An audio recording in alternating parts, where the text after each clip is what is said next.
Hi friends, welcome to Bhikshapathi sir online classes. So మనకి జనవరి 14, 15, 2025లో ఉన్న daily current affair చూద్దామండి.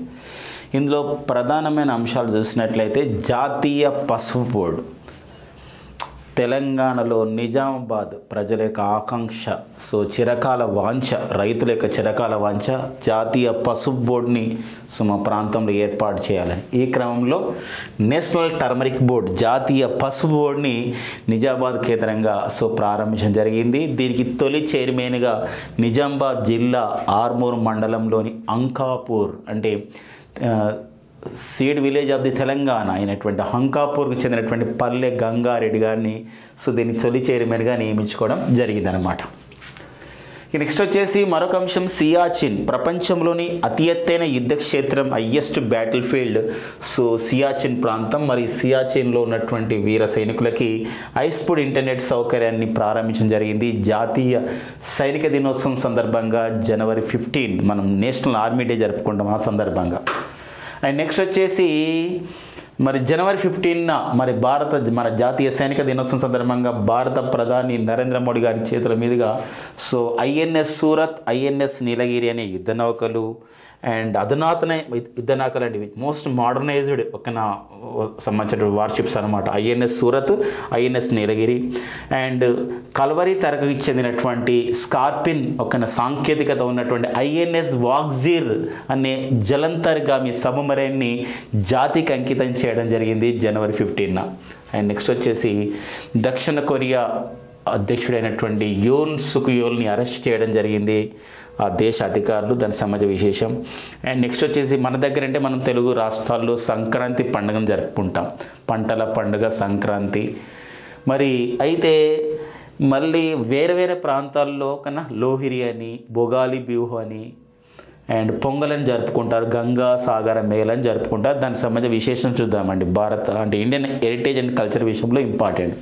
And next వచ్చేసి Nag mark 2 క్షిపణి పరీక్షని పోఖ్రాన్లో, రాజస్థాన్ తారెడాల్లోని పోఖ్రాన్ వద్ద విజయవంతంగా పరీక్షించడం జరిగింది. అండ్ మిషన్ మౌసం ఎందుకోసం అంటే జనవరి 15 ఐఎండి వ్యవస్థాపక దినోత్సవం, ఇండియన్ మెటీరియలాజికల్ డిపార్ట్మెంట్ వ్యవస్థాపక దినోత్సవం జనవరి 15. మరి ఆ సందర్భంగా మిషన్ మౌసం కార్యక్రమానికి శ్రీకారం చుట్టడం జరిగింది. మిషన్ మౌసం ఏందో చూద్దామండి. ఇది మనకి జనవరి 14, 15, 2025లో ఉన్నటువంటి కరెంట్ అఫైర్స్ అండి. ఇది మనం చూసుకోవాల్సిన అవసరం ఉంది. నేషనల్ టర్మరిక్ బోర్డు ఏదండి, నేషనల్ టర్మరిక్ బోర్డు అండి, జాతీయ పసుపు బోర్డు మనకు న్యూస్లో ఉందండి. అది మనం ప్రధానంగా చూద్దాం. నేషనల్ టర్మరిక్ బోర్డు అనేది జాతీయ పసుపు బోర్డు. అంటే పసుపు మన ప్రపంచవ్యాప్తంగా మొత్తం పంటల మొత్తం ఉత్పత్తిలో మన భారతదేశంలోనే 70% ఉత్పత్తి ఇక్కడే జరుగుతుందండి. మన భారతదేశంలో అంటే 70% of the global production of the turmeric ఇక్కడే జరుగుతుంది అనమాట. 70%, 70% ఆఫ్ ది గ్లోబల్ ప్రొడక్షన్ అనమాట. ప్రపంచవ్యాప్తంగా టర్మరిక్ ప్రొడక్షన్లో 70% ఆఫ్ ది గ్లోబల్ ప్రొడక్షన్ ఇక్కడే జరుగుతుంది. ఇక్కడ మన భారతదేశంలోనే జరుగుతుంది. అంతేకాకుండా భారతదేశంలో 30 రకాల పసుపు ఒక వెరైటీస్ ఉన్నాయి అంటే పంటలు అంటే రకాలు అనమాట. ఇప్పుడు మనకు వరిలో ఎట్లా రకాలు ఉంటాయో, వెరైటీస్ వంగడాలు ఎట్లా ఉంటాయో 30 రకాల వంగడాలు మన దగ్గర ఉన్నాయి. అంతేకాకుండా మనము చూసినట్టు ఇక్కడ 3 అంటే 2023, 24 ఈ యొక్క సంవత్సరంలో అయితే ఈ సంవత్సరాల్లో 3.1 అంటే 3,05,000 హెక్టార్లు అంటే 3.05 హెక్టార్లు 3.50 లక్షలండి. 3.05 క్షమించండి 3.05 3.05 లక్షల హెక్టార్లలో ఈ యొక్క పసుపు పంట పండుతుందండి. దీని ద్వారా సుమారుగా 10 లక్షల టన్నుల పసుపు పడుతుంది. 10 లక్షల టన్నుల ఉత్పత్తి వస్తుందండి, పసుపు ఉత్పత్తి వస్తుంది. ఇక మనకు తెలుసండి పసుపు అనేది మనకి ఎంత ఇంపార్టెంట్ అండి. సుమారుగా మన దేశంలో 20 రాష్ట్రాలు కూడా పసుపు పంట పండిస్తారు. ఎక్కువ మాత్రం పసుపు పంటని మనకి మహారాష్ట్ర, మన తెలంగాణలో ఎక్కువ పండిస్తారు, మన ఆర్మూర్ ప్రాంతంలో నిజామాబాద్లో అయితే. అండ్ కర్ణాటక, తమిళనాడు, ఒడిశా రాష్ట్రాలు కూడా పండిస్తారు. అంతేకాకుండా మరి నాణ్యమైన పసుపుకి ఎంతో పేరుగాంచిన ప్రాంతం మన ప్రాంతం. అందులో మనకి WTO రికమెండేషన్స్ ప్రకారం అంటే ప్రపంచ వాణిజ్య సంస్థ రికమెండేషన్స్ ప్రకారం మనము 1999లో 1999 సంవత్సరంలో చెన్నై కేంద్రంగా జియోగ్రఫికల్ ఇండికేషన్ రిజిస్ట్రీని ఏర్పాటు చేసుకొని ministry of the commerce and industry కేంద్ర పరిశ్రమ వాణిజ్య శాఖ పరిధిలో దీన్ని ఏర్పాటు చేసుకొని జిఐ ట్యాగ్స్ కూడా ఇస్తూ ఉంటాం. మన భౌగోళిక గుర్తింపును కూడా పొందుతూ ఉంటాయి ఈ పసుపు రకాలు. ఇంతవరకు 3 రకాల వంగడాలు భౌగోళిక గుర్తింపు పొందినాయి జిఐ ట్యాగ్స్. ఏవి అంటే ఒకటి తమిళనాడులో ఉన్నటువంటి సో ఈరోడ్ అనే ఒక సంబంధించినటువంటి పసుపు రకం, ఇది ఒక జిఐ ట్యాగ్ పొందింది, ఒక తమిళనాడులో ఉంది. దాంతోపాటుగా ఇంకా మనం చూసినట్లయితే ఇక్కడ లకడాంగ్. మరి ఈ లకడాంగ్ అనేది ఎక్కడ? ఈ లకడాంగ్ అనేది ఏంటంటే మేఘాలయ ఉన్న ఈ పసుపు రకం ఒక జిఐ ట్యాగ్ గుర్తింపు పొందింది. అండ్ ఒడిశాలోని కందమల్ పసుపు రకం కూడా గుర్తింపు పొందింది. ఏ ట్యాగ్? జిఐ ట్యాగ్ అంటే జియోగ్రఫికల్ ఇండికేషన్ ట్యాగ్, అంటే భౌగోళికమైన గుర్తింపు. ఈ ప్రాంతం దీనికి చాలా ప్రసిద్ధి అని చెప్పడం. ఇప్పుడు మనకు లక్కా గాజులు భౌగోళిక గుర్తింపు పొందినాయి, అంటే హైదరాబాద్ పాత బస్తీ. పోచంపల్లి ఇక్కత్ శారీస్ భౌగోళిక గుర్తింపు, ఓకేనండి. పోచంపల్లి ఇక్కత్ శారీస్. తెలియా రుమాల్ సో మనకి భౌగోళిక గుర్తింపు. ఆత్రేయపురం పూతరేకులు భౌగోళిక గుర్తింపు. యలమంచిలి మండలంలో ఉన్నటువంటి విశాఖలో యలమంచిలో ఉన్నట్టు ఏదైతే మనకు ఏటికొప్పాక చెక్క బొమ్మలు భౌగోళిక గుర్తింపు. ఇట్లా మనకి అంటే ఒక ప్రాంతం ఇలా ప్రసిద్ధి చెందిందన్నమాట. అలా ఇక్కడ భౌగోళిక గుర్తింపుని ఇస్తున్నాయి. ఇలా ఈ నేపథ్యం కూడా చూసుకోవాలండి. అయితే మరి జాతీయ పసుపు ఇన్ని లక్షణాలు ఉన్నాయి కాబట్టి జాతీయ పసుపు బోర్డు ఉండాలని చెప్పేసి డిమాండ్ చేస్తూ ఉన్నాం. తెలంగాణ పర్టికులర్గా నిజామాబాద్లో ఒక్కసారి మరి ఎలక్షన్స్లో కూడా ఇది చాలా ప్రభావితమైంది. అంటే మాకు పసుపు బోర్డు కావాలని చెప్పేసి ఆ విధంగా చాలామంది ఎన్నికల్లో పోటీ చేసిన వారు కూడా వాగ్దానాలు ఇచ్చారు. ఈవెన్ భారత ప్రధాని నరేంద్ర మోడీ గారు కూడా 2023 అక్టోబర్లో, అప్పుడు మనకి లోకసభ ఎన్నికలు కాదు, అప్పుడు తెలంగాణ శాసనసభ ఎన్నికలు అక్టోబర్ అంటే అప్పుడు 2023లో నిర్వహించారు కదా డిసెంబర్లో. అంటే ఈ 2023 అక్టోబర్లో శాసనసభ ఎన్నికల పర్యటన సందర్భంగా సభలలో 2023 అక్టోబర్ 1న భారత ప్రధాని నరేంద్ర మోడీ గారు మహబూబ్ నగర్ ఎన్నికల సమావేశంలో ప్రధానమంత్రి నరేంద్ర మోడీ గారు ఒక హామీ ఇచ్చారు, మేము ఖచ్చితంగా చేస్తామని చెప్పేసి ఇక్కడ ఒక జాతీయ పసుపు బోర్డుని ఏర్పాటు చేస్తాం తెలంగాణలోని. ఫైనల్గా ఏమైందంటే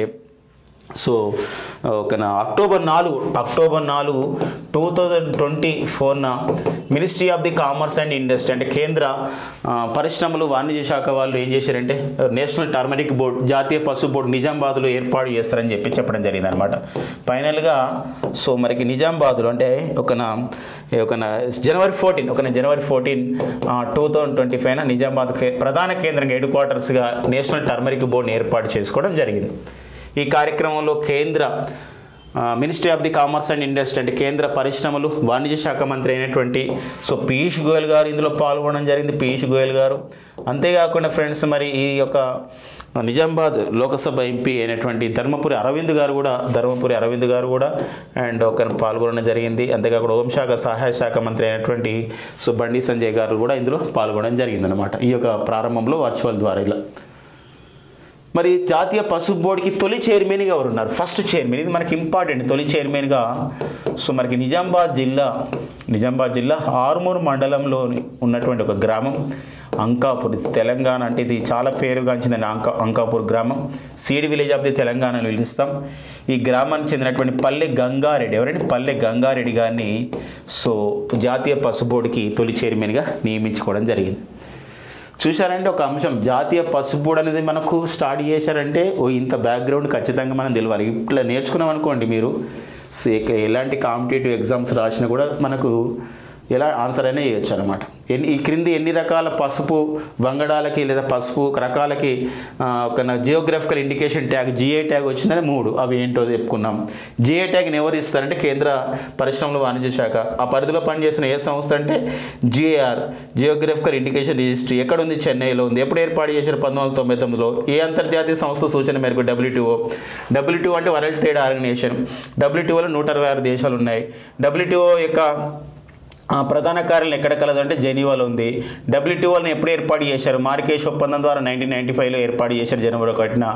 డబ్ల్యూటీఓ యొక్క ప్రస్తుతం డైరెక్టర్ జనరల్గా ఎవరు ఉన్నారంటే గోజీ ఒకాంజో ఐవియాలా. ఇది కూడా ఇంపార్టెంట్ అండి.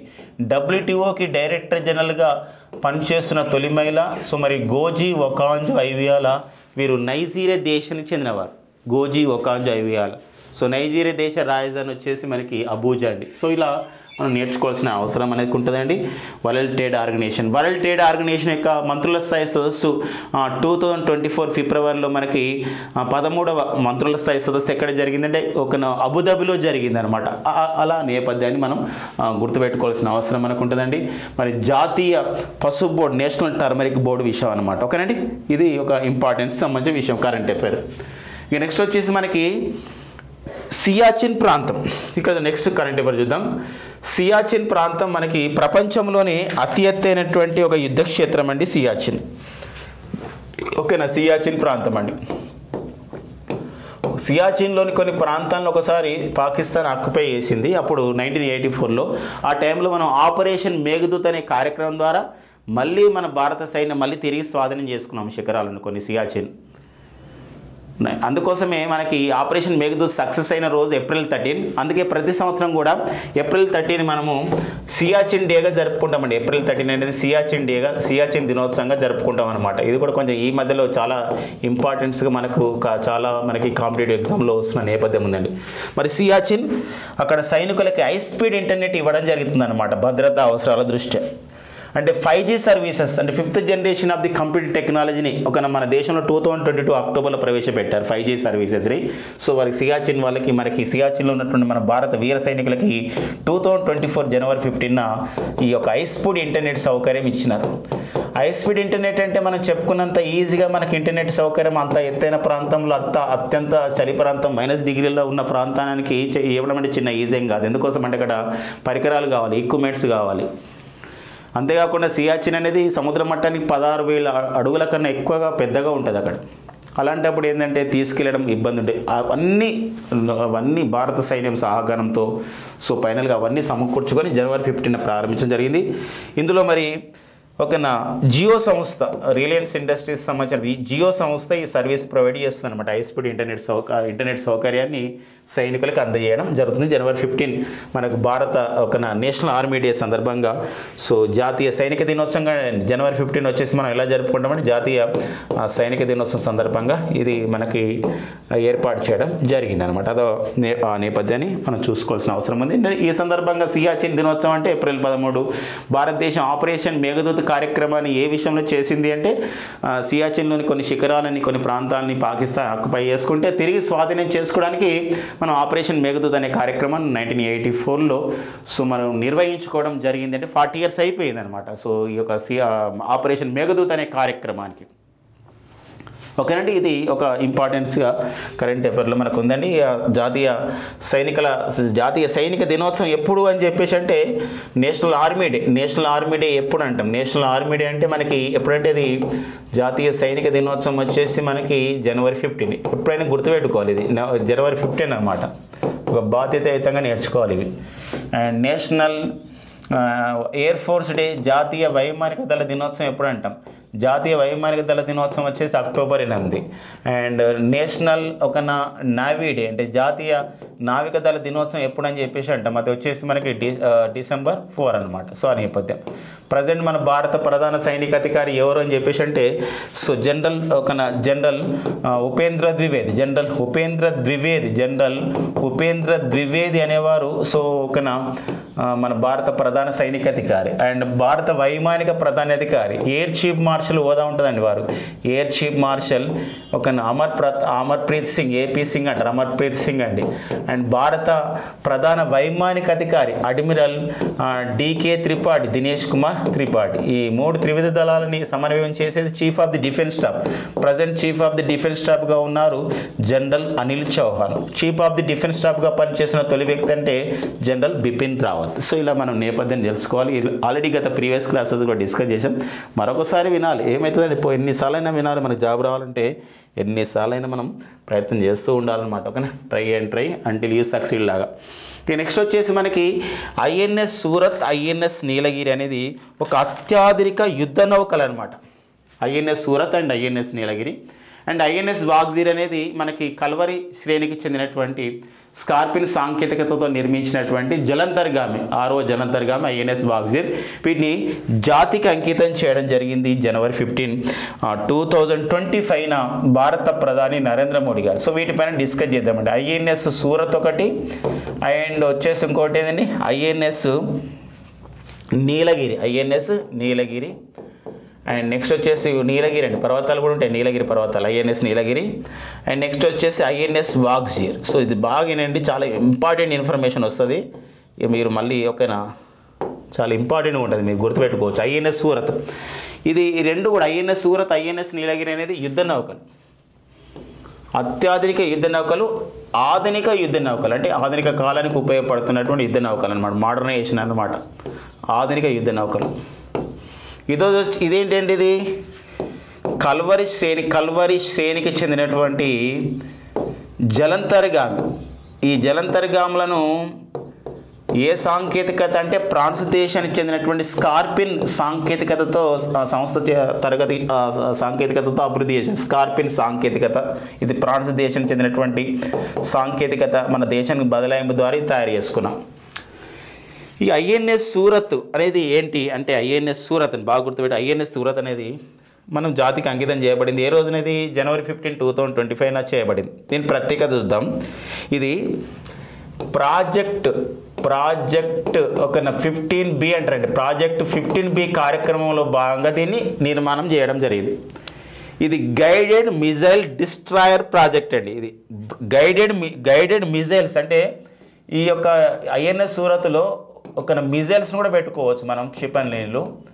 ఇవి డిస్ట్రాయర్ చేస్తాయి, అంటే నాశనం చేస్తాయి వేరే శత్రు ప్రాంతాలని. ఇది డిస్ట్రాయర్ ప్రాజెక్ట్ అంటారు అనమాట. అంటే ఈ యొక్క ప్రాజెక్ట్ 15Bలో ఎలాంటి యుద్ధ నౌకలు తయారు చేస్తారంటే గైడెడ్ మిజైల్ డిస్ట్రాయర్ ప్రాజెక్ట్ని తయారు చేస్తారు. ప్రాజెక్టులో భాగంగా ఈ నౌకలు నిర్మిస్తారు. ఇప్పటివరకు ఇది 3 నిర్మించారు, ఇది 4వది. ఏది ఐఎన్ఎస్ సూరత్. గతంలో ఏం నిర్మించారంటే ఐఎన్ఎస్ విశాఖపట్నంను ఈ కార్యక్రమంలో భాగంగా నిర్మించారు. విశాఖపట్నం అంటే మన నగరమే, దానిపైన ఒక నౌక ఉంది. ఐఎన్ఎస్ ముర్మగో, ఇది కూడా ఒక నగరం పేరు పైన ఐఎస్ ముర్మగో అని చెప్పేసి, అంటే ముర్మగో ఇది గోవా దగ్గర ఉంటుంది, ముర్మగో ఇది ఒక నౌక. అండ్ ఐఎన్ఎస్ ఇంపాల్, బాగా గుర్తుపెట్టుకోండి. ఇప్పుడు ప్రాజెక్ట్ 15Bలో మొత్తం ఎన్ని నౌకలు తయారు చేశారంటే INS Visakhapatnam 1, INS Mormugao 2, INS Imphal 3, and INS Surat అనేది 4వదండి. ఇట్లా అడిగే అవకాశం ఉంటుంది. ప్రాజెక్ట్ 15B దేనికి సంబంధించింది? నావిక దళంలో యుద్ధ నౌకలు తయారు చేయాలి. ఏ నౌకలు అవి? గైడెడ్ మిజైల్ డిస్ట్రాయర్ ప్రాజెక్ట్ అనమాట. మిజైల్ ద్వారా వేరే యుద్ధ నౌకల్ని డిస్ట్రాయ్ చేసే యుద్ధ నౌకలు తయారు చేయాలి. ఇప్పటివరకు 4 నిర్మించారు. 4వది ఐఎన్ఎస్ సూరత్. మిగతా 3 INS Visakhapatnam and Indian naval ship అంటాం, ఐఎన్ఎస్ ముర్మగో, ఐఎన్ఎస్ ఇంపాల్, ఈ నేవల్ సర్వీస్లో పనిచేస్తాయి అన్నమాట. ఇక నెక్స్ట్ వచ్చేసి ఐఎన్ఎస్ నీలగిరి. ఐఎన్ఎస్ నీలగిరి అండి. ఈ ఐఎన్ఎస్ నీలగిరి అనేది బాగా గుర్తుపెట్టుకోండి. ఐఎన్ఎస్ నీలగిరి ఇది ప్రాజెక్ట్ 17A కార్యక్రమంలో దీన్ని నిర్మించారు. ఇవి ఐఎన్ఎస్ నీలగిరికి సంబంధించినటువంటివి. వీటిని ఏమంటారంటే స్టెల్త్ ఫ్రిగేట్ ప్రాజెక్ట్ అంటామండి. స్టెల్త్ అంటారండి. స్టెల్త్ అంటే అర్థం ఏంటంటే, ఇక్కడ స్టెల్త్ అంటే మనకి రహస్యం అని అర్థం వస్తుంది. అంటే శత్రువుల కంటబడకుండా దీన్ని ఏమంటారంటే ఈ యొక్క సంబంధించినటువంటి ప్రాజెక్ట్ 17A అని ఏమని పిలుస్తారంటే, ఎలాంటి యుద్ధ నౌకలు తయారు చేస్తారంటే స్టెల్త్ ఫ్రిగేట్ ప్రాజెక్ట్స్ అంటాం. అంటే అర్థం ఏంటంటే శత్రువుల కంటబడకుండా సంచరించేవి అని అర్థమవుతారండి. శత్రువుల కంటబడకుండా అంటే యుద్ధ నౌకల్ని సముద్రంలో తిరుగుతున్నప్పుడు వేరే వాళ్ళు చూస్తారు, కానీ వాటి కంటపడకుండా, వారి రాడార్ చిక్కకుండా, శత్రువుల కంటపడకుండా సంచరించే వాటిని స్టెల్త్ ఫ్రిగేట్ అని అంటాం అనమాట. సంచరించేవి యుద్ధ నౌకల్ని ఒక ప్రాజెక్ట్ 17Aలో భాగంగా చేశారు. ఈ ప్రాజెక్ట్ 17Aలో తయారు చేయబడ్డ మొత్తం 7 తయారు చేస్తారు. ఇందులో 7 మొదటిది ఏంటంటే ఐఎన్ఎస్ నీలగిరి. ఇక్కడ మాత్రం ప్రాజెక్ట్ 15Bలో తయారు చేయబడ్డ 4వ యుద్ధ నౌక ఐఎన్ఎస్ సూరత్, కానీ ప్రాజెక్ట్ 17Aలో తయారు చేయబడ్డ మొదటి యుద్ధ నౌక ఐఎన్ఎస్ నీలగిరి. సో క్లియర్ కట్ సమాచారం అండి. ఇక నెక్స్ట్ వచ్చేసి ఐఎన్ఎస్ వాగ్జీర్. ఈ ఐఎన్ఎస్ వాగ్జీర్ ప్రత్యేకత ఏంది? ఐఎన్ఎస్ వాగ్జీర్ అండి, ఇది మనకి ప్రాజెక్టు 75లో భాగంగా ప్రాజెక్టు 75లో భాగంగా దీన్ని అభివృద్ధి చేశారు. ప్రాజెక్టు 75లో మొత్తం 6 అభివృద్ధి చేస్తారు. ఇది 6వది అనమాట. ఇది 6వ జలంతర్గామి. ప్రాజెక్టు 75లో తయారు చేసేది 6 జలంతర్గాములు తయారు చేస్తారు, సబ్మెరైన్స్ని. ఇవి కల్వరి శ్రేణికి చెందినవి. కల్వరి శ్రేణి అని మనం పేరు పెట్టుకున్నాం, కానీ సాంకేతికత ఏదని ఫ్రాన్స్ దేశానికి చెందినటువంటి స్కార్పిన్ సాంకేతికత లేదా అక్కడ స్కార్పిన్ తరగతి అని చెప్పేసి అంటారు. ఇది 6వ జలంతర్గామి ఐఎన్ఎస్ వాగ్జీర్. మిగతా ఏవి మరి మిగతా 5 ఏవి అని చెప్పేసి అంటే, సో మిగతా 5 ఉన్నాయండి. మిగతా 5 వచ్చేసి ఒకటి ఐఎన్ఎస్ కల్వరి, ఒకటి ఫస్ట్ అట్లా పెట్టారు కల్వరి అని. రెండోది వచ్చేసి ఐఎన్ఎస్ కరంజ్. అండ్ నెక్స్ట్ వచ్చేసి ఐఎన్ఎస్ కందేర్ అండి. ఇది ఐఎన్ఎస్ కందేర్. అండ్ నెక్స్ట్ 4వది వచ్చేసి ఐఎన్ఎస్ వేల. ఇంకొకటి ఐఎన్ఎస్ వాగ్జీర్, ఒక ఐఎన్ఎస్ వాగ్జీర్ అండి, ఒక వాగీర్, ఐఎన్ఎస్ వాగీర్. 6వది వచ్చేసి ఐఎన్ఎస్ వాగ్జీర్ అండి, గుర్తుపెట్టి. 5వది వాగీర్, ఇది వాగ్జీర్. ఓకేనా, క్లియర్ కట్ ఇన్ఫర్మేషన్ అనమాట. ఇది చాలా ఇంపార్టెంట్, మనం తెలుసుకోవాల్సినటువంటి అంశాల్లో ఇది చాలా మనం చూసుకోవాల్సిన అవసరం ఉందండి. సో ఐఎన్ఎస్, ఓకేనా. సో ఇదనమాట మొత్తం మనం ఇంతవరకు చెప్పుకునే విషయం. ప్రతిదీ ఇక్కడ ఇంపార్టెన్స్గా మనం చూసుకోవాలి. ఓకేనా. ఎవరు జాతికి అంకితం చేశారు, ముంబైలో ఎవరు, ఇది ఈ కార్యక్రమం ఎక్కడ జరిగింది? మూడింటిని జాతీయం చేసే కార్యక్రమం నవంబర్ 15 క్షమించండి, జనవరి 15 ఎక్కడ జరిగిందంటే జనవరి 15, 2016 దీన్ని ఒక 2025 జాతికి అంకితం చేశారు. భారత ప్రధాని నరేంద్ర మోడీ గారు జాతికి అంకితం చేశారు. ఎక్కడ అంకితం చేశారు, ఏ ప్రాంతంలో? ముంబైలో. అట్లా కూడా అడిగే అవకాశం, మొత్తం నేర్చుకొని ముంబై ఎక్కడో తెలియదు అనుకోండి, మళ్ళీ మొత్తం మనకు ఈ స్టేట్మెంట్స్ ఇస్తున్నాడు కాబట్టి ముంబైలోని నేవల్ డాక్యార్డ్లో దీన్ని జాతికి అంకితం చేయడం జరిగింది భారత ప్రధాని నరేంద్ర మోడీ గారు. మనం పేరు జస్ట్ ఐఎన్ఎస్ సూరత్, ఐఎన్ఎస్ నీలగిరి, ఐఎన్ఎస్ వాగ్జీర్ని జాతికి అంకితం చేశారంటే ఏవి యుద్ధ నౌకలు, ఏవి జలంతర్గాములు, ఏ ప్రాజెక్టులో భాగంగా ఏర్పాటు చేశారు, ఇది మనకి ఇంపార్టెంట్గా చూసుకోవాల్సిన అవసరం ఉంటుందండి. చాలా ఇంపార్టెంట్ అండి. ప్రాజెక్ట్ 15Bలో అయింది, ప్రాజెక్ట్ 17A అయింది, ప్రాజెక్ట్ 75లో అయింది. ఇవి ఏవి అభివృద్ధి చేశారు. ఓకేనండి, నెక్స్ట్ చూద్దాం. యూన్ సుకుయోల్ అండి, ఇతను దక్షిణ కొరియా అధ్యక్షుడు. దక్షిణ కొరియాలో ఈ యొక్క మార్షల్ లాను విధించడం జరిగింది. దీన్ని ప్రతిపక్షాలంతా వ్యతిరేకించాయి. ఫైనల్గా అధికారులు అది కరెక్ట్ కాదని చెప్పేసి అతన్ని అరెస్ట్ చేయడం జరిగింది. ఎందుకోసం అంటే వాళ్ళ భార్య యూన్ సుకుయోల్ సో ఒక సంబంధించినటువంటి కంపెనీ నుండి కొన్ని గిఫ్ట్లు తీసుకుంది. అది ఏంటంటే దక్షిణ కొరియాలో ఉన్న చట్టాల ప్రకారం అది నేరం అని చెప్పేసి సో ఇలా యూన్ సుకుయోల్ని అరెస్ట్ చేయడం జరిగింది అనమాట. ఇది మనకి సో న్యూస్లో ఉంది. గతంలో కూడా సో అతను న్యూస్లో ఉన్నాడు. యూన్ సుకుయోల్ మార్షల్ లా విధించడం ద్వారా అరెస్ట్ కాబడ్డటువంటి దక్షిణ కొరియా అధ్యక్షుడు ఎవరు అంటే యూన్ సుకుయోల్. దక్షిణ కొరియా రాజధాని వచ్చేసి సియోల్ అండ్ దక్షిణ కొరియా యొక్క కరెన్సీ వచ్చేసి వాన్ అండి. దక్షిణ కొరియా కరెన్సీ వచ్చేసి వాన్ అనమాట. అది ఇంపార్టెంట్గా ఉంది. అండ్ నెక్స్ట్ వచ్చేసి గంగా సాగర మేళ, లోహిరి, భోగాలి బిహు. ఇది మనకు న్యూస్లో ఉంది. గంగా సాగర మేళ ఇది మనకు ఈ సంక్రాంతి టైంలో జరుగుతుంది. గంగా సాగర్ మేళ అంటే మేళ అంటే ఉత్సవము, పండుగ, జాతర అని అర్థం వస్తుంది. ఎక్కడ నిర్వహిస్తారంటే ఇది వెస్ట్ బెంగాల్ నిర్వహిస్తారు. ఈ వెస్ట్ బెంగాల్లో మనకి గంగా అనేది ఉంది. గంగా అనేది మనకి ఓకేనా సముద్రంలో కలిసే చోట వెస్ట్ బెంగాల్లోని మన సుందర్బన్స్ డెల్టా ఉంది కదా, సుందర్బన్స్ ప్రాంతంలో సో ఈ యొక్క సుందర్బన్స్ ప్రాంతాల్లో ఈ యొక్క పండుగ నిర్వహిస్తారన్నమాట. సంక్రాంతి టైంలో మన దగ్గర సంక్రాంతి టైంలో ఈ యొక్క గంగా సాగర్ మేళ నిర్వహిస్తారు. నెక్స్ట్ వచ్చేసి లోహిరి అండి. లోహిరి పండుగ అంటే ఉత్తర భారతదేశంలో పర్టికులర్గా పంజాబ్ ప్రాంతంలో ఈ పండుగని జనవరిలో మన దగ్గర సంక్రాంతి టైంలో ఈ లోహిరి పండుగ నిర్వహించడం జరుగుతుంది. ఇప్పుడు పొంగల్ అంటాం. పొంగల్ అంటే మన తమిళనాడులో సో మనం ఇట్లా నిర్వహిస్తాం. అంటే ఉత్తర భారతదేశంలో జనరల్గా ఏంటంటే ఉత్తర భారతదేశంలో లోహిరి ఇట్లా అనుకుంటే మన సంక్రాంతిని దక్షిణ భారతదేశంలో కొన్ని ప్రాంతాల్లో మనం పొంగల్ అని పిలుస్తాం. మనం కూడా హ్యాపీ పొంగల్ అని చెప్పేసి అంటూ ఉంటాం సంక్రాంతి. అండ్ నెక్స్ట్ వచ్చేసి ఇక్కడ అస్సాం ప్రాంతంలో ఇదే మరి పంటల పండుగను ఏమని పిలుస్తారంటే భోగాలి బిహు అని పిలుస్తారండి. భోగాలి బిహు. ఈ భోగాలి బిహు అనే పండుగ ఏంటంటే అస్సాంలో నిర్వహిస్తారు. ఇది పంటల పండుగ అని చెప్పేసి గుర్తుపెట్టుకోండి. అండ్ నెక్స్ట్ వచ్చి బోడా త్యోహార్ ఫెస్టివల్ అండి. త్యోహార్ అంటే ఏంటంటే పండుగనే, ఫెస్టివల్ అంటే ఇంగ్లీష్ అంతే, ఇంగ్లీష్లో పండుగ. ఇట్లా బోడా త్యోహార్ ఫెస్టివల్. ఇది ఇది అంటే మాగోకో త్యోహార్ కూడా అని పిలుస్తారు. ఇది ఎక్కడంటే ఇది మనకి ఒక అస్సాం ఇలాంటి ప్రాంతాలు కూడా నిర్వహిస్తూ ఉంటారు ఇదే పండుగని, ఇదే పేరుతో. అంతేకాకుండా పర్టికులర్గా ఈ పండుగ ఈ బొడా త్యోహార్ ఫెస్టివల్ మనకి పర్టికులర్గా ఒక హిమాచల్ ప్రదేశ్ ఉత్తరాఖండ్ ప్రాంతంలో కూడా నిర్వహిస్తారు. ఇది పర్టికులర్గా హత్తి అనే ఒక ట్రైబ్స్ ఉంటారు అనమాట. హత్తి అనే తెగల వాళ్ళు, గిరిజన తెగల వాళ్ళు. సో గిరిజన తెగ వాళ్ళు ఈ యొక్క పండుగను నిర్వహిస్తుంటారు అనమాట. ఇది బోడో త్యోహార్ ఫెస్టివల్. సో అస్సాం కొన్ని ప్రాంతంలో నిర్వహిస్తారు. పర్టికులర్గా అస్సాంలో మాత్రం బిహు నిర్వహిస్తారు. కానీ ఇది ఇక్కడ హిమాచల్ ప్రదేశ్ ఉత్తరాఖండ్లో అయితే బోడో త్యోహార్ ఫెస్టివల్ అని, మాగోంకో త్యోహార్ అని కూడా పిలుస్తున్న నేపథ్యం ఉంటుందండి. ఓకేనండి, ఇలా కూడా మనం గుర్తుపెట్టుకోవాల్సిన అవసరం ఉంది. ఓకేనా, నెక్స్ట్ చూద్దామండి. ఇంకా నెక్స్ట్ మన కరెంట్ పేపర్స్ ఏమన్నాయో చూద్దామండి. నాగు మార్క్ 2 క్షిపణి పరీక్ష విజయవంతమైంది. నాగు మార్క్ అండి, నాగు క్షిపణి అంటాం అనమాట. ఇది నాగు క్షిపణి, ఇది మనం వాళ్ళు అభివృద్ధి చేశారు. ఇది ఒక యాంటీ ట్యాంక్ గైడెడ్ మిసైల్ అని చెప్పేసి అంటామండి. నాగు మార్క్ 2 క్షిపణి. 2 క్షిపణి అంటే రెండోసారి పరీక్ష చేస్తారు అనమాట, అందుకే 2 పెట్టారు. నాగు మార్క్ 2 క్షిపణి. ఇది ఎక్కడ పరీక్షలు చేసిరంటే, విజయవంతం చేసిరంటే, ఇది మనకి రాజస్థాన్లో జరిగింది ఈ పరీక్ష. ఈ రాజస్థాన్లోని మనకి తారెడార్లో పోఖ్రాన్ ప్రాంతం ఉంది. మనకు అక్కడే అణుపరీక్షలు కూడా జరిగినాయి గతంలో 1974 అండ్ 1998లో.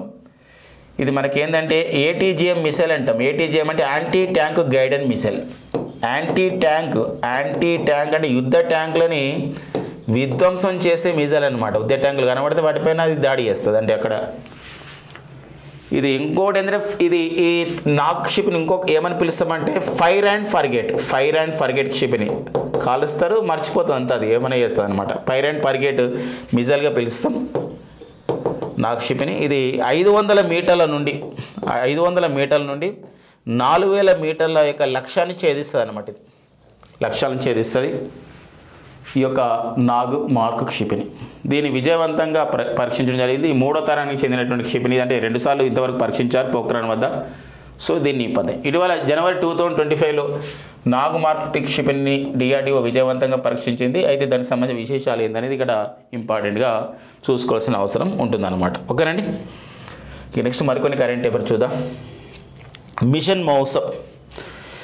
సో మరి ఏంటండి మిషన్ మౌసం ఏందో చూద్దామండి. మిషన్ మౌసం అండి, మౌసం అంటే ఏంటంటే మనకి మౌసం అంటే వాతావరణం, వెదర్, అట్మాస్ఫియర్. మరి మౌసం ఫ్రెండ్స్ మనందరికీ తెలుసు 1875 జనవరి 15న మన భారత వాతావరణ శాఖను బ్రిటిష్ వారి కాలంలోనే ప్రారంభించారు.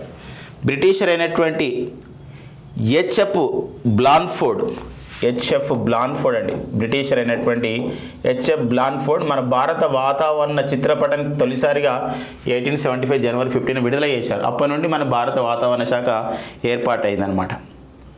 మరి భారత వాతావరణ శాఖ ఏర్పాటై 150 సంవత్సరాలు పూర్తయినాయి, 150 ఇయర్స్ అయిన నేపథ్యం అనమాట. ఇలాంటి క్రమంలో భారత వాతావరణ శాఖ మన భారతదేశ అవసరాలకు సంబంధించినటువంటి అంటే వాతావరణాన్ని సమాచారాన్ని అందియడమే కాదు, మన దక్షిణాసియా దేశాల పర్టికులర్గా మనకు నేపాల్, భూటాన్, బంగ్లాదేశ్, మయన్మార్, మాల్దీవులు, శ్రీలంక దేశాల వాళ్ళ కూడా ఈ యొక్క వాతావరణ సమాచారాన్ని అందిస్తుంది. ఈ క్రమంలోనే మరి భారత వాతావరణ శాఖ మరింత పకడ్బందీగా పనిచేయాలి అనే ప్రధానమైన ఉద్దేశంతో ఈ యొక్క రానున్నటువంటి 2 సంవత్సరాలు అంటే 2000 కోట్ల రూపాయలు ఖర్చు చేయడం ద్వారా 2000 రూపీస్ కేటాయించడం జరిగింది. మరింతగా అంటే 2000 కోట్ల రూపాయలని కేటాయించి భారత వాతావరణ శాఖను మరింతగా పటిష్టం చేయాలి, మరింత సాంకేతికతని ఆ విధంగా చేయాలనే ప్రధానమైన ఉద్దేశంతో కేంద్ర క్యాబినెట్ సెప్టెంబర్ 11, 2024న కేంద్ర మంత్రిమండలి మిషన్ మౌసం కార్యక్రమానికి ఆమోద ముద్ర వేసింది. తర్వాత జనవరి 15, 2025న భారత ప్రధాని నరేంద్ర మోడీ గారు ప్రారంభించారు. మంత్రిమండలి ఆమోదం చేసింది మిషన్ మౌసంకి సెప్టెంబర్ 11, 2024. ప్రధానమంత్రి నరేంద్ర మోడీ గారు దీన్ని ప్రారంభించింది ఎప్పుడంటే జనవరి 15, 2025న ప్రారంభించడం జరిగింది. ఈ యొక్క వాతావరణ సమాచారాన్ని మరింతగా పకడ్బందీ చేయడం, సమాచార సాంకేతిక విధానాలను ఇందులో వాడడం దీని యొక్క ఉద్దేశం అన్నమాట. ఓకేనండి, సో ఇది మనకు ఒక అంశంగా ఎగ్జామినేషన్ పాయింట్ ఆఫ్లో మనం గుర్తుపెట్టుకోవాల్సిన అంశం మనకు ఉందన్నమాట. ఈ నెక్స్ట్ వచ్చేసి ఇక మరొక అంశం మనకు న్యూస్లో ఉందండి. ఏంటంటే ఇక్కడ క్యాసినో బిల్ అండి, అంటే గ్యాంబ్లింగ్, తర్వాత బెట్టింగ్, ఇవన్నీ అనమాట. ఇవన్నీ ఉంటాయి. క్యాసినో అంటే ఈ వివాదాస్పదమైంది కొన్ని దేశాల్లో, కానీ క్యాసినో బిల్లుకు ఇప్పుడు ఒక దేశం ఆమోదించింది. ఏ దేశం ఆమోదించింది అంటే థాయిలాండ్ దేశం ఆమోదించడం జరిగిందనమాట. ఇటీవల కాలంలో జనవరి 2025లో ఈ క్రింది ఏ దేశం ఈ క్యాసినో బిల్లుకి గ్యాంబ్లింగ్ ఇలాంటి వాటికి అనుమతించడం జరిగిందంటే ఆమోద ముద్ర అంటే థాయిలాండ్. ఆల్రెడీ అక్కడ గంజాయి కూడా తీసుకోవడాన్ని ఒక నేరంగా ఏం కాదని చెప్పేసి కూడా అక్కడ గంజాయి కూడా తీసుకునే పరిస్థితి అనమాట ఇక్కడ థాయిలాండ్ని. మరి థాయిలాండ్ దేశం ఇలా క్యాసినో బిల్లుకి ఆమోద ముద్ర వేయడం జరిగింది. అంటే కానీ 20 సంవత్సరాల లోపు పిల్లలకు మాత్రం క్యాసినో ఆడడానికి వీల్లేదు. 20 years లోపు వాళ్ళకి, మిగతా వాళ్ళు ఆడవచ్చు అనమాట క్యాసినో, గ్యాంబ్లింగ్, బెట్టింగ్ ఇవంతా కూడా. థాయిలాండ్ అంటే థాయిలాండ్ పాత పేరు సయాం. థాయిలాండ్ రాజధాని వచ్చేసి మనకి బ్యాంకాక్. అండ్ నెక్స్ట్ వచ్చి థాయిలాండ్ కరెన్సీ వచ్చేసి బాత్. తెల్ల ఏనుగుల దేశం, ఐరావతంలో దేశం అని దేన్ని పిలుస్తారంటే థాయిలాండ్ని పిలుస్తామండి. ఓకేనండి, నెక్స్ట్ చూద్దాం. అండ్ నెక్స్ట్ వచ్చేసి మనకి ఒడిషా రాష్ట్రం న్యూస్లో ఉంది. ఒడిషా రాష్ట్రం ఎలా న్యూస్లో ఉందంటే ఆయుష్మాన్ భారత్ ప్రధానమంత్రి జన ఆరోగ్య యోజన కార్యక్రమాన్ని అమలులోకి తీసుకొచ్చిందనమాట. ఇప్పుడు భారతదేశంలో అంటే ఈ ఆయుష్మాన్ భారత్ అభియాన్ ఏదైతే కార్యక్రమం ఉందో ఇది మనకి కుటుంబాలకి అంటే ఆరోగ్య బీమాను కలిగిస్తుంది. 5 లక్షల రూపాయల ఆరోగ్య బీమాను, హెల్త్ ఇన్సూరెన్స్ ఇస్తుంది అనమాట మన ఆరోగ్యశ్రీ లాగా. అది కేంద్ర ప్రభుత్వ కార్యక్రమం. అంటే ఇందులో రాష్ట్రాల వాటా కూడా ఉంటుంది. ఆయుష్మాన్ భారత్ ప్రధానమంత్రి జన ఆరోగ్య యోజన యాక్చువల్గా ఇది 2018లో 2018 సంవత్సరం సెప్టెంబర్ 23 దీన్ని ప్రారంభించడం జరిగింది కేంద్ర ప్రభుత్వం. తర్వాత కొన్ని రాష్ట్రాలు చేరుతూ ఉన్నాయి. చేరడానికి కారణం కొన్ని ఎందుకని డైరెక్ట్ చేరతలేమంటే ఇలా వేరే రాష్ట్రాలు వేరే పేర్లతో ఈ ఆరోగ్య బీమా కార్యక్రమం ఉంది, అందుకోసం కొన్ని చేరడం లేదు. కానీ ఇక్కడ ఆయుష్మాన్ భారత్ అభియాన్ ప్రధానమంత్రి జన ఆరోగ్య యోజనలో చేరినటువంటి రాష్ట్రం ఈ జనవరి 2025 అంటే ఇది ఒడిషా రాష్ట్రం. కేంద్రపాలిత ప్రాంతాలు రాష్ట్రాలతో కలుపుకొని ఇది 34 అవుతాయి అనమాట. ఓకేనా, కొన్ని కేంద్రపాలిత ప్రాంతాలు చేరినాయి, రాష్ట్రాలు చేరినాయి. మన దేశంలో ఇప్పుడు 28 రాష్ట్రాలునే 8 కేంద్రపాలిత ప్రాంతాలు ఉన్నాయి. అంటే మొత్తం ఏంటంటే 36 అవుతాయి, అంటే మొత్తం కూడితే ఇవన్నీ. అలాంటప్పుడు ఇది 34వ ప్రాంతం అనమాట, ఇది ఒడిషా. ఈ ఆయుష్మాన్ భారత్ ప్రధానమంత్రి జన ఆరోగ్య యోజనలో ఒక కుటుంబానికి 5 లక్షల రూపాయల ఆరోగ్య బీమాను, హెల్త్ ఇన్సూరెన్స్ని కల్పిస్తారు. ఇందులో మనకు ఒకటి ఉంటుందండి, ఇందులో కేంద్రం అండ్ రాష్ట్ర ప్రభుత్వాల వాటా ఎంత ఉంటుంది, ఈ యొక్క సమాజ కార్యక్రమాల అమల్లో రాష్ట్ర ప్రభుత్వాల యొక్క వాటా ఎంత ఉంటుందంటే 60% కేంద్ర ప్రభుత్వం అయితే 40% రాష్ట్ర ప్రభుత్వాలు ఉంటుందండి. అదే ఈశాన్య రాష్ట్రాల్లో చూసినట్లయితే ఈశాన్య రాష్ట్రాలు north eastern region and Himalaya రాష్ట్రాలైనటువంటి హిమాచల్ ప్రదేశ్, ఉత్తరాఖండ్, జమ్మూ కాశ్మీర్ ఈ ప్రాంతాల్లో అండ్ నెక్స్ట్ వచ్చేసి ఇక్కడ ఈ ప్రాంతాల్లో అంటే ఇక్కడ ఈశాన్య రాష్ట్రాలు హిమాచల్ ప్రదేశ్, ఉత్తరాఖండ్ అండ్ జమ్మూ కాశ్మీర్ శాసనసభ ఉన్నటువంటి కేంద్రపాలిత ప్రాంతాలు. శాసనసభ ఉన్న కేంద్రపాలిత ప్రాంతాలు అంటే Puducherry, national capital territory Delhi and ఈ ప్రాంతాల్లో మనం జమ్మూ కాశ్మీర్ కూడా, ఈ ప్రాంతాలు ఏంటంటే ఎలా ఉంటుందంటే కేంద్ర ప్రభుత్వం వాటా 90% అయితే 10% రాష్ట్ర ప్రభుత్వాల వాటా.